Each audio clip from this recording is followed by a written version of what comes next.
এলো মাহে রমজান, এলো রমজান, আল্লাহ তাআলার যে করুণা মহান, আল্লাহ তাআলার যে করুণা মহান। এলো মাহে রমজান, এলো রমজান। আসসালামু আলাইকুম ওরহমতুল্লাহি ওবরাকাতুহু। ইন্নাল হামদুলিল্লাহ নাহমাদুহু ওয়া নুসাল্লি আলা রাসূলিল কারীম। সুপ্রিয় দর্শক, দেশের বাইরে যে যেখান থেকে এই মুহূর্তে আমাদের সাথে যুক্ত হয়েছেন সবাইকে স্বাগত জানাচ্ছি। আমি ওবায়দুল্লাহ আল কাফি। দেখছেন আপনাদের প্রিয় চ্যানেল নেক্সাস টেলিভিশনের রমজানের বিশেষ আয়োজন Madani house travels and tours নিবেদিত এলো মাহে রমজান। সহযোগিতায় ইরশাদুল উম্মাহ আল ইসলামিয়া ঢাকা, শেওড়াপাড়া মাদানী নেসাব মাদ্রাসা। অন্যান্য দিনের মতো আজও আমরা নির্দিষ্ট একটি বিষয় নিয়ে আলোচনা করব, আর সেই বিষয়টি নিয়ে আলোচনা করার জন্য স্টুডিওতে আমন্ত্রিত হয়েছেন আমাদের বন্ধুভর আদনান হিজবুল্লাহ হাফিজাহুল্লাহ। চলুন আমরা শাইখের সাথে সালাম বিনিময় করে নিচ্ছি। আসসালামু আলাইকুম রহমতুল্লাহ। ওয়ালাইকুম আসসালাম রহমতুল্লাহ ওবরাকাতুহু। শাইখ কেমন আছেন? আলহামদুলিল্লাহ, আল্লাহ ভালো রেখেছেন। আপনারা কেমন আছেন? আলহামদুলিল্লাহ, আল্লাহ শুকর। মাহে রমজানের এই দিনে আপনাকে একটু কষ্ট দিচ্ছি, আপনিও কষ্ট করে আমাদেরকে সময় দিচ্ছেন, এই জন্য অনেক অনেক শুকরিয়া জানাচ্ছি। জাযাকুমুল্লাহু খাইরান। সুপ্রিয় দর্শক, আজকে কোন বিষয় নিয়ে আমরা আলোচনা করব? স্বল্প আমল চিরস্থায়ী মুক্তি, এই চমৎকার বিষয়টি নিয়ে আমরা আজকে আলোচনা শুনব শায়েখের কাছ থেকে। তাই কথা না বাড়িয়ে চলুন শায়েখের কাছেই চলে যাচ্ছে। শায়েখ, যদি বলতেন স্বল্প আমল আসলে অল্প আমল করে কিভাবে চিরস্থায়ী মুক্তি লাভ করা যায়? জাযাকুমুল্লাহু খাইরান। বিসমিল্লাহির রহমানির রহিম। ইন্নাল হামদুলিল্লাহ ওয়াসসালাতু ওয়াসসালামু আলা রাসূলিল্লাহি ওয়া বা'দ। নেক্সাস টেলিভিশনের পর্দায় রমাদানের এই বিশেষ আয়োজনে যারা শুনবেন সবাইকে শুভেচ্ছা ও কৃতজ্ঞতা জানিয়ে শুরু করছি। আপনাদেরকে ধন্যবাদ। আসলে রমাদানুল মুবারক আসলে আমাদেরকে আমলের প্রতি আরও সচেষ্ট হতে হয়, আরও যত্নবান হতে হয়। আল্লাহ রাব্বুল আলামিন যেমনটি কোরআনুল কারীমে স্পষ্ট করে বলে দিয়েছেন, ওমা খলাকতুল জিন্না ওয়াল ইনসা ইল্লা লিয়াবুদুন, জিন এবং মানুষকে আমি শুধু ইবাদতের জন্যই সৃষ্টি করেছি। আর ইবাদত কি? ইবাদত হচ্ছে রাব্বুল আলামিনের দাসত্ব স্বীকার করা। সেই দাসত্ব কখন বাস্তবায়ন হবে? যখন যে আমল, যেই পন্থায়, যে পদ্ধতিতে আল্লাহ রাব্বুল আলামিন আমাদেরকে শিখিয়েছেন, বাতলে দিয়েছেন, সেইভাবেই আমরা আমল করব। এই জন্য আমরা দেখতে পাই শরিয়াতের মধ্যে আমলের ক্ষেত্রে কোয়ান্টিটির প্রতি গুরুত্ব দেওয়া হয়নি, বাট কোয়ালিটির প্রতি গুরুত্ব দেওয়া হয়েছে। সূরা মুলকের সে আয়াত, আল্লাযী খালাকাল মাউতা ওয়াল হায়াতা লিয়াবলুয়াকুম আইয়ুকুম আহসানু আমালা। রব্বে করিম যিনি জীবন মৃত্যু সৃষ্টি করেছেন কেন? তোমাদেরকে যেন পরীক্ষা করে দেখতে পারেন যে তোমাদের আমলের মধ্যে কার আমল সবচেয়ে বেশি চমৎকার, অতি উত্তম। এই জন্য এই আমলের মধ্যে আল্লাহ রাব্বুল আলামিন একটু ডিভাইডেড করেছেন। কিছু আমল বান্দার উপরে ম্যান্ডেটরি করে দিয়েছেন, যেগুলো তাকে করতেই হবে, কোনো অবস্থাতেই সারা সুযোগ নেই। তার মধ্যে রয়েছে সালাত, সিয়াম, যে রমাদান সওম আমরা পালন করছি, যাকাত, যারা যাকাত দেবেন, এরপরে আছে হজ, যাদের উপরে ফরজ হয়। এগুলো তো ম্যান্ডেটরি, সবাইকে করতেই হচ্ছে। অপরদিকে এমন কিছু আমল আছে যেগুলো আল্লাহ রাব্বুল আলামিন অপশনাল দিয়ে দিয়েছেন, এবং এগুলোর অধিকাংশ আমলই হচ্ছে খুবই চমৎকার এবং খুবই সাধারণ, খুবই ছোট, কিন্তু এর সওয়াব এবং কোয়ালিটি অনেক বিস্তৃত, অনেক বড়। এই জন্যই আল্লাহ রাব্বুল আলামিন সূরা জিলজালে বান্দার জন্য চমৎকার করে অনুপ্রেরণা দিয়ে একটি আয়াত দিয়েছেন, তা হচ্ছে ফামান ইয়ামাল মিসকালা যাররাতিন খায়রান ইয়ারাহ। বান্দা, তুমি আমল করবে, খুব বড় আমল তো তুমিও দেখছো, আমিও দেখছি, কিন্তু এমন কিছু আমল আছে যেগুলো খুবই সাধারণ। তুমি মনে করছো আমি এত স্বল্প আমল করব, ক্ষুদ্র আমল করব, রব্বে করিম তার মূল্যায়ন করবে না? না, ক্ষুদ্র থেকে ক্ষুদ্র আমল সব কিছুর আমার কাছে মূল্যায়ন আছে। আল্লাহু আকবার।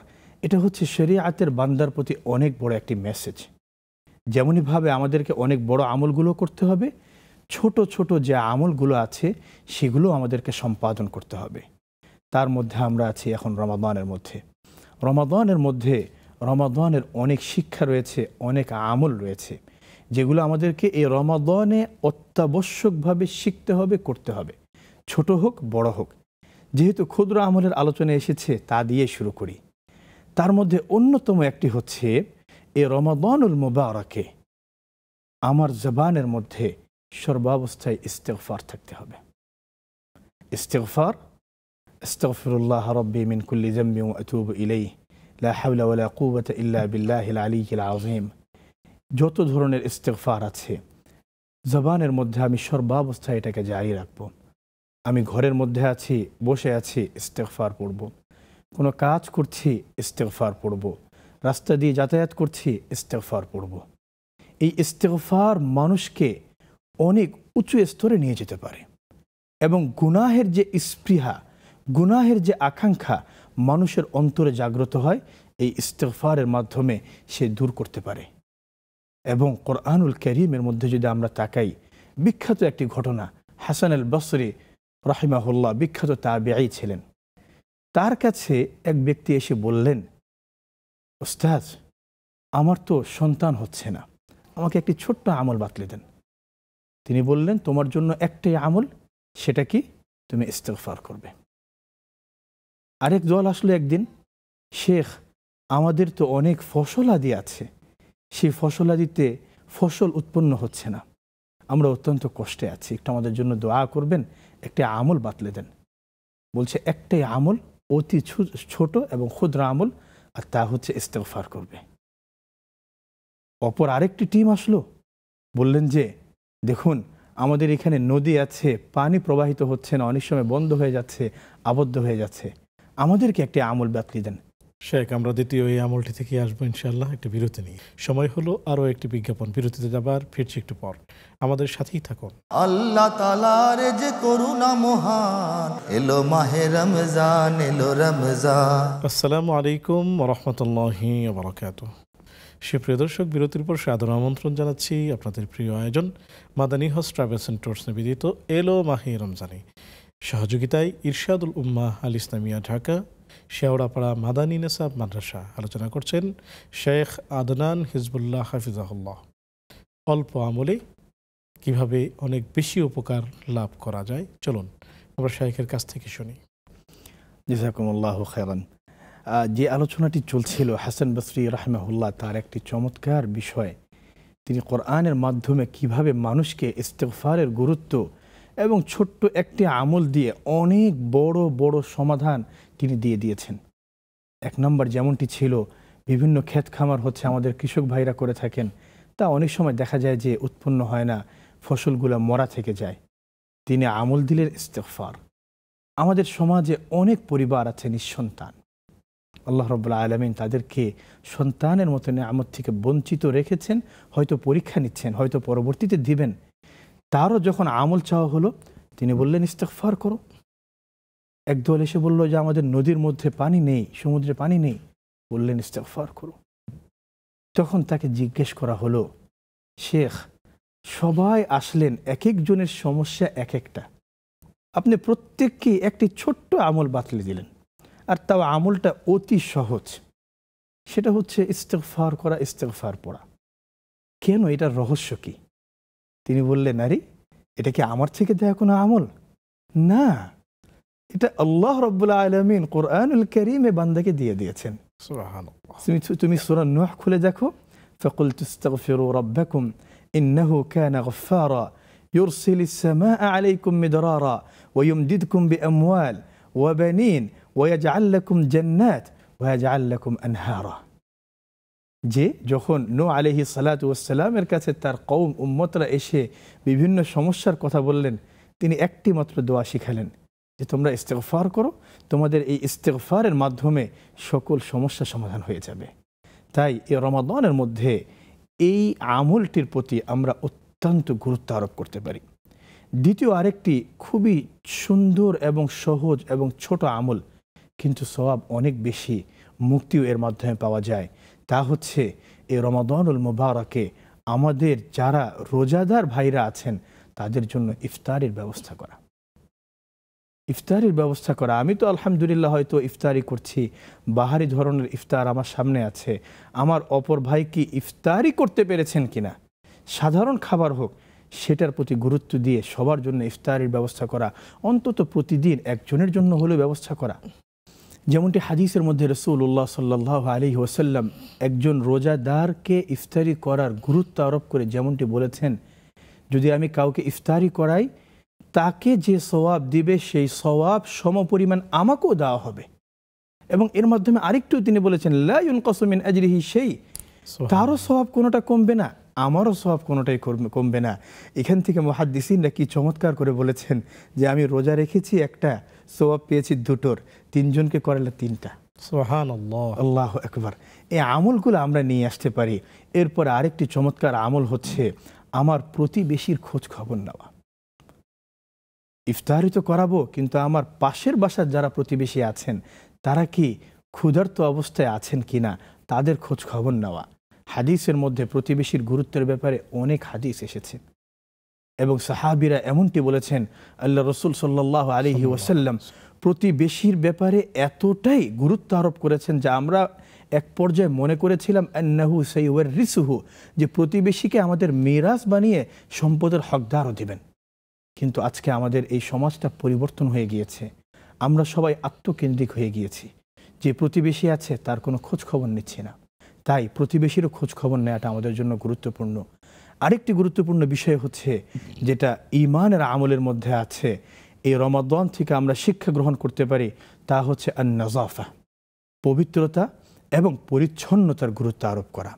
যেমনটি রাসূলুল্লাহ সাল্লাল্লাহু আলাইহি ওয়াসাল্লাম হাদিসে বলেছেন, তাহিরু আফনিয়াতা বুয়ুতিকুম ফাইন্নাল ইয়াহুদা লা তুতাহিরু আফনিয়াতা বুয়ুতিহিম, আও কামা ক্বালা আলাইহিস সালাতু ওয়াসসালাম, যে তোমরা তোমাদের ঘরের আঙ্গিনাকে পবিত্র রাখো, পরিচ্ছন্ন রাখো। ইহুদিরা এই কাজটি করে না, তারা অপরিচ্ছন্ন রাখে। মোহতারাম, এই হাদিসগুলো বললে নিজের কাছে অনেক সময় কষ্ট লাগে। আজ আমাদের কালচার তারা গ্রহণ করেছে, আমরা গ্রহণ করেছি তাদের কালচার। রাস্তাঘাট আমরা অপরিচ্ছন্ন রাখি, কিন্তু হাদিসের মধ্যে আরেকটি হাদিস, ওয়াদনাহা ইমাতাতুল আযা আনিত তরিক, ঈমানের আলোচনা করতে গিয়ে সর্বনিম্ন স্তর যেটা, তা হচ্ছে রাস্তা থেকে যে ময়লা আছে, কষ্টদায়ক জিনিস আছে, তা সরিয়ে ফেলা। কিন্তু আমরা এগুলো থেকে অত্যন্ত দূরে, খুবই দূরে আছি। তাই রমাদানের এই শিক্ষাকে আমরা কাজে লাগাতে পারি। রাস্তার মধ্যে যে সকল ময়লা আছে, কষ্টদায়ক জিনিস আছে, সেগুলো আমরা সরিয়ে ফেলবো। একটি ইসরায়েলি রওয়ায়াতের মধ্যে পাওয়া যায়, এক ইহুদি এক রাস্তা দিয়ে যাচ্ছিলেন, যাওয়ার সময় তিনি একটি বড় ডাল দেখতে পেলেন যা মানুষের জন্য চলাচলে বিঘ্নতা সৃষ্টি করছে। তিনি চিন্তা করলেন সম্ভবত এই রাস্তা দিয়ে কোনো মুসলমান হেঁটে যায়নি। যদি মুসলমান হেঁটে যেত এই ডালটা এখানে থাকতো না। কারণ তারা জানে একজন মুসলমানের নেচার কি, যে তিনি তার অপর ভাইকে কোনোভাবে যেন কষ্ট না হয় সেদিকে সচেষ্ট থাকবেন। তাই এই আমলটাকেও আমরা রাখতে পারি। আরেকটি আমল অত্যন্ত গুরুত্বের সাথে আমরা এই আলোচনার মাধ্যমে সবার খেদমতে আনতে চাই, তা হচ্ছে উত্তম চরিত্র, মাকারিমুল আখলাক, হুসনুল খুলুক। আল্লাহ রসুলকে যখন জিজ্ঞাসা করা হয়েছিল আম্মাজান আয়েশা রাদিয়াল্লাহু আনহা মারফত, যে রাসূলুল্লাহ সাল্লাল্লাহু আলাইহি ওয়াসাল্লামের চরিত্র কি ছিল, তিনি বলেছেন কানা খুলুকুহুল কুরআন। সুবহানাল্লাহ। সুতরাং এই কোরআনের যে চরিত্র, সেই চরিত্র আমাদেরকে নিতে হবে। সেই চরিত্র কি? উত্তম আদর্শ। আমার অপর ভাইয়ের সাথে আমি খুবই হাসি মুখে কথা বলবো, নমনীয় থাকব, কোমল থাকব। এবং হাদিসের মধ্যে আরেকটি যে সাদাকার কথা বলা হয়েছে, তাবাসসুমুকা ফি ওয়াজহি আখিকা সাদাকা। শেখ, আমরা এখান থেকে আসবো বিরতি থেকে ফিরে এসে। সুপ্রিয় দর্শক, দেখছেন আপনাদের প্রিয় আয়োজন মাদানী হজ ট্রাভেলস এন্ড ট্যুরস নিবেদিত এলো মাহে রমজান, সহযোগিতায় ইরশাদুল উম্মাহ আল ইসলামিয়া ঢাকা, শেওড়াপাড়া মাদানী নেসাব মাদ্রাসা। সময় হলো আরও একটি বিজ্ঞাপন, বিরতিতে যাবার, ফিরছি একটু পর, আমাদের সাথেই থাকুন। আল্লাহ তাআলার যে করুণা মহান, এলো মাহে রমজান, এলো রমজান। আসসালামু আলাইকুম ওয়া রাহমাতুল্লাহি ওয়া বারাকাতুহু। সুপ্রিয় দর্শক, বিরতির পর সাদর আমন্ত্রণ জানাচ্ছি আপনাদের প্রিয় আয়োজন মাদানী হজ ট্রাভেলস অ্যান্ড ট্যুরস নিবেদিত এলো মাহে রমজানি, সহযোগিতায় ইরশাদুল উম্মাহ আল ইসলামিয়া ঢাকা, শেওড়াপাড়া মাদানী নেসাব মাদ্রাসা। আলোচনা করছেন শেখ আদনান হিজবুল্লাহ হাফিজাহুল্লাহ। চলুন আমরা শেখের কাছেই যাচ্ছি। জাযাকুমুল্লাহু খায়রান। যেমনটি বলছিলাম, দেখুন হাদিসের মধ্যে রাসূলুল্লাহ সাল্লাল্লাহু আলাইহি ওয়াসাল্লাম খুবই ছোট্ট এবং ক্ষুদ্র একটি আমল দিয়েছেন, এবং এই আমলটা এত চমৎকার যার জন্য কোনো কষ্টও করতে হয় না। তা কি?